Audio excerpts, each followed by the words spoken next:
में श्रम कानून किसी भी कारखाने में लागू नहीं है। लुधियाना के सारे मालिक चोर हैं।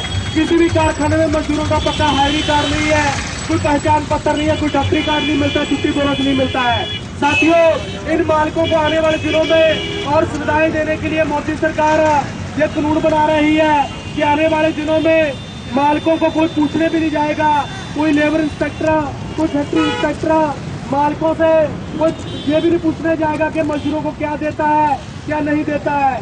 कारखाने में मजदूर कटेगा मरेगा, तब भी मजदूर का वहाँ पे कोई सुनवाई करने के लिए ये सरकार का यहाँ के अधिकारी तैयार नहीं है। इसलिए साथियों, आने वाले दिनों में अगर इंसानों की तरह जीना है, 14-16 घंटा गुलामों की तरह नहीं कटना है, 8 ही घंटा पक्की ड्यूटी लागू करवानी है, तो उसके लिए जरूरी है कि हम मजदूर, चाहे वो हौजरी में हो, चाहे वो धागा लाइन में हो, चाहे टेक्सटाइल लाइन में हो, सभी इकट्ठा हो और मोदी सरकार की और जन विरोधी जो नीतियां हैं इस देश में बनाई जा रही हैं उसका विरोध करें। इसलिए सभी साथी हमारे साथियों के बीच में से पर्चा लेके जाए और 20 तारीख के दिन लुधियाना के डीसी दफ्तर पे एक बड़ी रैली प्रदर्शन किया जा रहा है, उसमें सभी साथी पहुंचिए।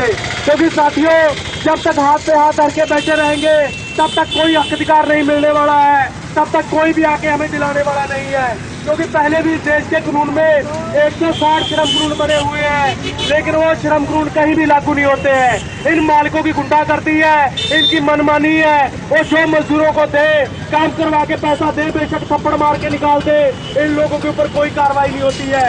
लुधियाना का लेबर दफ्तर में ऐसे हजारों हजार मजदूरों के केस चल रहे हैं जिन्होंने काम किया 20 साल और बाद में बिना काम से धक्के मार के मालिकों ने निकाल दिया। कारखाने में हाथ पैर कट गया, लेकिन उसका कोई सुनवाई नहीं हुई, उसके बच्चे भूखे मरे। साथियों, इस तरीके की नीतियां इन मालिकों की जो बन गई है, इस सरकार ने जाके प्रशासन ने जो मालिकों के पक्ष में सारा रवैया बनाया हुआ है, इसका हम मजदूर विरोध करते हैं। लुधियाना में आने वाली 20 तारीख के दिन एक बड़ी रैली करना प्रदर्शन लुधियाना के लेबर दफ्तर से शुरू होकर के लुधियाना के डीसी दफ्तर तक हम लोग रैली करेंगे और डीसी को ये मांग पत्र देंगे कि मजदूरों के विरोध में अगर इसने कोई कार्य किया, अगर मजदूरों के हक में बने हुए श्रम कानूनों को लागू ना करवाया, तो मजदूर अगर उसको सत्ता पे बिठा सकते हैं तो उसको नीचे पटक भी सकते हैं। इसलिए साथियों, आने वाले दिनों में आपसे हम लोग मांग करते हैं कि आप लोग भी इस समूह का हिस्सा बने।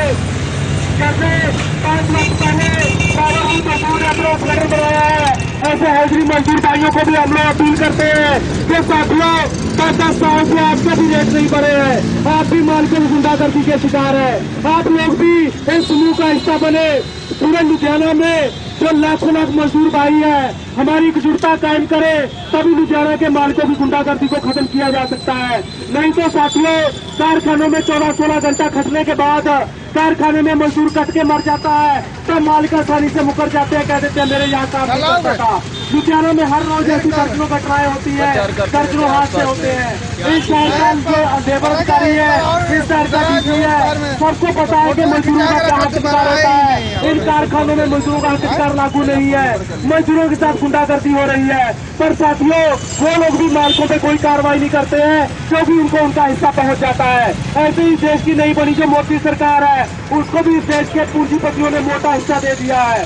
कोई भी टीवी वाला, कोई भी पेपर वाला मोदी की मजदूर विरोधी की नीतियों के बारे में नहीं बता रहा है। इसलिए साथियों, अगर आप लोग इनके बारे में नहीं जानोगे, नहीं समझोगे, तो आने वाले दिनों में कारखानों में गुलाम बना के रखा जाएगा, 14-16 घंटा कटवाया जाएगा, 18-20 घंटा कटवाया जाएगा, और तब आप लोग किसी लायक भी नहीं बचोगे।